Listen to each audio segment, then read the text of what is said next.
तर मंडळी असं मी आता हे निवडत बसल्या पाहिजे आणि आमच्या स्वातीने एक छानशी आठवण मला पण आठवण करून दिली आणि मी पण ते अनुभवल्या बरं काय की लहानपणीची एक मॅजिक दाखवतो मला लहानपणीची मॅजिक काय काय स्वाती जरा उघड राहते. हा बघा हा पैसा किडा आणि बालपणीची श्रीमंती हा किडा दिसला की आपल्याला आपलं लहानपण आठवतंय. आम्ही याला की नाही लहानपणी पैसा किडा म्हणायचो.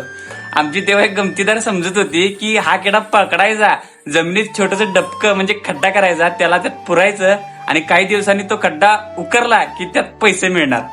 आता आता विचार केला तरी हसू येते कारण त्या वयात आम्हाला जगातली सगळ्यात मोठी जादू म्हणजे पैसा किडा पैसे देतो एवढंच वाटायचं. पण खरं सांगू तेव्हा पैसे नव्हते पण आनंद खूप होता. आज पैसे कमवण्यासाठी आपण दिवसभर धावतोय पण त्या बालपणीच्या त्या एका छोट्याशा किड्यामध्ये आम्हाला जितका आनंद मिळायचा तितका आनंद आज 1000 रुपये खर्च करून सुद्धा मिळत नाही. तेव्हा खिशात पैसे नव्हते पण मन मात्र असं श्रीमंत होतं. आज खिसा भरलेला आहे पण मनाला आनंद देणाऱ्या त्या छोट्या छोट्या गोष्टी कुठेतरी हरवल्यात. म्हणून आज जरा ही आठवण आली आणि आज पैसा किडा दिसला. दररोज यायला सोडा पैसा किडा घरात पण आज दिसला म्हटलं हिनं आठवण काढली आणि ही सांगायला आमच्या आरूला श्लोकला सांगायला की बाळ असं असं होतं. कुणाकुणाला आठवते हे पैसा किडायचं नक्की कमेंट करून सांगा.